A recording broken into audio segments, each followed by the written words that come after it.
السلام علیکم ورحمۃ اللہ وبرکاتہ۔ بسم اللہ الرحمن الرحیم۔ پیارے بچوں، ہم لوگ مسلسل سخاوت کے بارے میں، بالکل دوسروں کو دینا، مدد کرنا، اس کے بارے میں کنٹینیوسلی سن رہے ہیں واقعات۔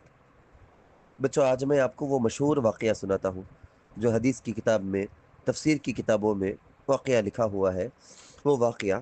کہ ایک آدمی اللہ کے رسول صلی اللہ علیہ وسلم کے پاس آ کر کہنے لگے، یا رسول اللہ، مجھے سخت فاقہ لگا ہے۔ آپ صلی اللہ علیہ وسلم فوراً اپنی بیویاں جو وائفز ہیں نا، پورے مسلمانوں کے واسطے اللہ کے نبی کی بیویاں امہات المؤمنین، امیاں ہیں تو ازواج مطہرات کے پاس حضور آدمی بھیجے، جا کو معلوم کر لگاؤ کہ کیا تمہیں کھانے کے لیے ہے کیا بول کے، کوئی چیز تم لوگوں کے پاس کھانے کے لیے ہے کیا بول کے پوچھا کر بھیجے۔ لیکن جواب آیا کسی بھی جگہ میں کچھ بھی نہیں ہے بول کو۔ دیکھو بچوں، ہمارے نبی پیارے آقا سرکار دو عالم صلی اللہ علیہ وسلم کتنے بڑے بادشاہ، پورے رسولوں کے امام، لیکن گھر میں کھانے کے لیے کچھ بھی نہیں ہے۔ آپ نے اب صحابہ میں اعلان کیا، کوئی ہے جو ہمارے مہمان کی آج رات مہمان نوازی کرے؟ کن تم ہی کیا تیار بول کے۔ تو حضرت ابو طلحہ انصاری رضی اللہ عنہ، یاد رکھ لو یہ نام، حضرت ابو طلحہ انصاری رضی اللہ عنہ کھڑے ہوئے، کہنے لگے میں ان کی مہمان نوازی کروں گا یا رسول اللہ۔ پھر ان کو اپنے گھر اپنے ساتھ لے کر چلے گئے، جا کر مہمان کو بٹھا کے بیوی کے پاس اکیلے میں جا کر بولنے لگے، دیکھو رسول اللہ کے مہمان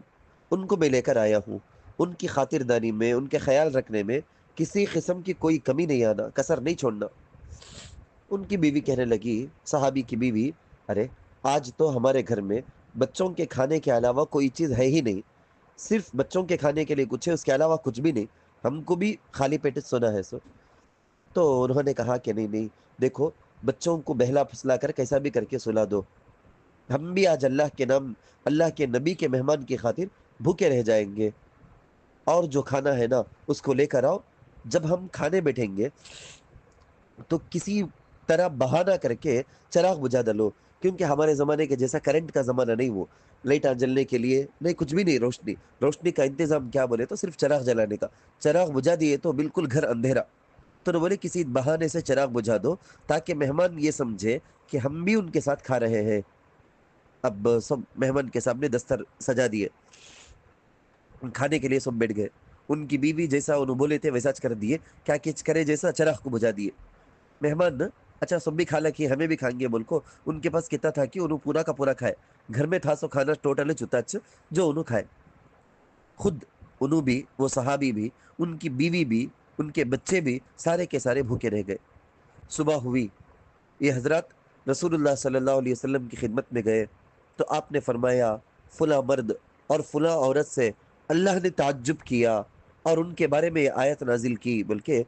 اللہ کے نبی صلی اللہ علیہ وسلم یہ آیت پڑھ کر سنائے گئے تھے، وَيُؤْثِرُونَ عَلَىٰ أَنفُسِهِمْ وَلَوْ كَانَ بِهِمْ خَصَاصَةٌ، وہ حضرات اپنے پر دوسروں کو ترجیح دیتے ہیں اگرچہ خود ان کو تنگی ہو۔ بچوں، الدر المنصور جیسی کئی کتابوں کے اندر یہ واقعہ لکھا ہوا ہے، اس سے ہم کو سیکھنے کا ہے کہ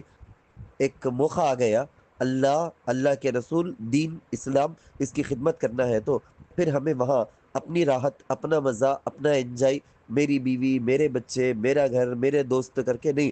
دین کے واسطے ساری چیزیں قربان کرنے کے لیے بالکل تیار رہنا۔ اللہ رسول سے بڑھ کر تو ہمارے لیے کچھ بھی نہیں ہے۔ اللہ تعالیٰ سے دعا ہے وہ جذبہ، وہ خلوص اللہ ہم کو عطا کرے، آمین۔ ثم آمین یا رب العالمین۔